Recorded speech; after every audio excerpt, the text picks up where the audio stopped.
Mr. Speaker, so the lawyer Martin Kpebu was subsequently released last night, but it raises fundamental issues about the very existence of that office.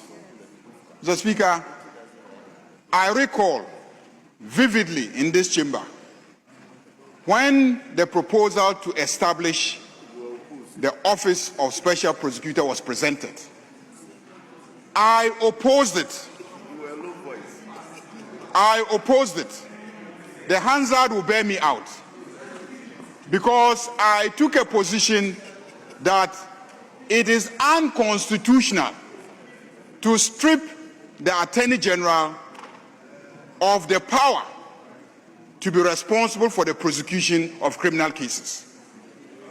Even though there was a contrivance to struggle to appear to be aligning with the language of the Constitution by nuancing the processes for the appointment of the special prosecutor, and to say that the actual special prosecutor is being nominated by the Attorney General for approval by the Parliament.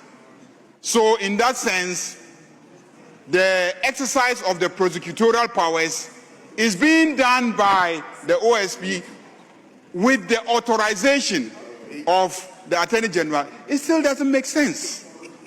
The fact that we had to struggle and nuance the whole process clearly betrays the fact that we knew we're doing something that didn't sit well with our constitutional architecture. Mr. Speaker, the office has been in existence for how many years now?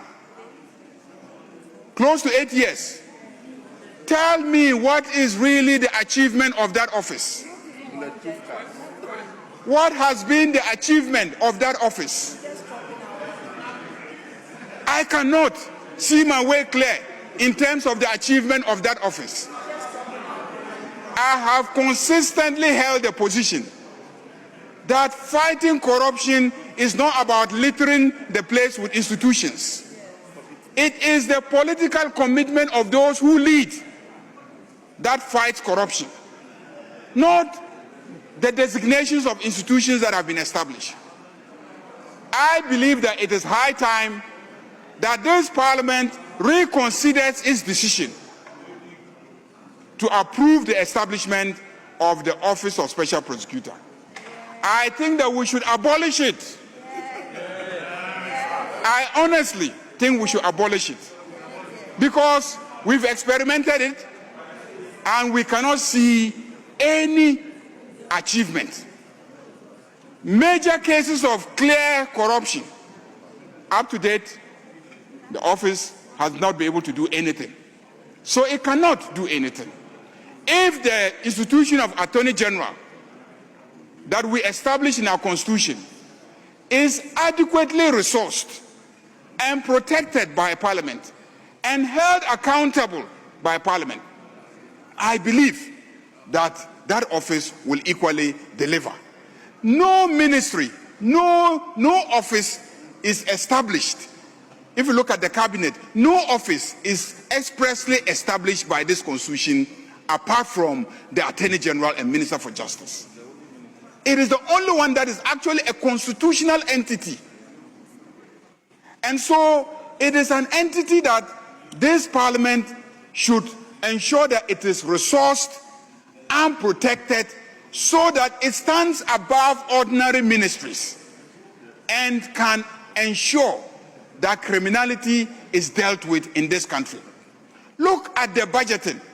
If we agree that a prosecutor fighting corruption needs to be resourced, why have we not been resourcing the Attorney General?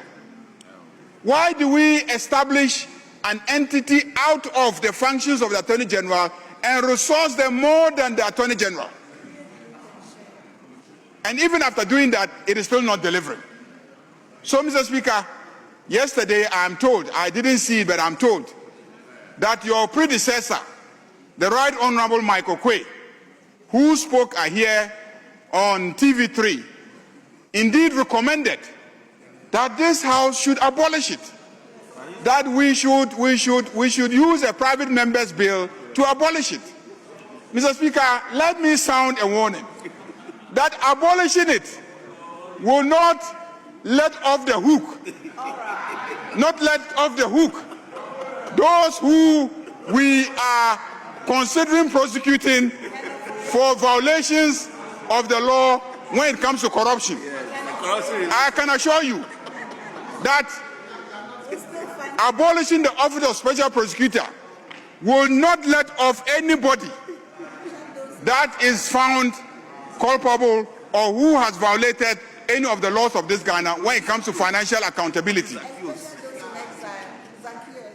Zacchaeus will not be let off the hook. I can assure you. So people should not see the call for the abolition of the office of special prosecutor as an indication that those who are going to be held accountable will be let off the hook. Indeed, I will ensure that the process is even expedited. But I am strongly of the conviction that the office of special prosecutor should be abolished. Whether we are going to do it through a private member's bill, as advised by Michael Quay, or that we will call on the executive to expedite a bill that we will consider and approve to abolish it, that is for us as a House to decide. But I think that it is high time we realize that that constitutional experiment is futile. To say that because the Attorney General is appointed by the President and is a member of a political party, that he will not be functional or effective in fighting corruption. The OSP, is he coming from space? Who is nominating him?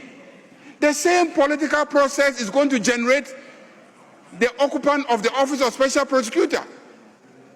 So he will not be freed of that political pressure. If we want to be serious about fighting corruption, let's do it. Political leadership at the highest level must lead. This government has been in office for about 11 months now. Mr. Speaker, we haven't reported a single scandal. And we haven't reported a single scandal because of the political commitment to ensure accountability. And we are available. Show me any scandal and we will take the person on. Mr. Speaker, political corruption is a function of political leadership. If political leadership is determined not to be corrupt, they will not be corrupt. And when they are corrupt, they will hold each other accountable. It's not about creating fanciful institutions and giving them fanciful names. We have seen it. And big budgets with all sorts of perks. We've seen it. It's lived out and it's not working. Let's go back to what the Constitution has ordained. The money that we are giving to the Office of Special Prosecutor, let's resource the Attorney General's office. And I'm sure that this particular Attorney General will produce the kind of results that we expect of him. As it is now, there is some confusion in the system. Which corruption cases should the OSP, handle? Which one should the Attorney General handle? Which corruption cases should the YOCO investigate and which one should the OSP investigate? When there's a corruption case and one runs and then places its hands on it, then the other is clearly, disabled from dealing with it. Even if the one that has rushed first to take it is obviously not politically committed to fighting it. So there's clear confusion. Institutions obstructing each other, powers blocking each other. So I think that we should use this opportunity to streamline it. Let one person lead the fight against corruption as stipulated by this Constitution. And that is the Attorney General, and that is the Minister for Justice, and that is what is provided for in our Constitution. Thank you very much, Mr. Speaker.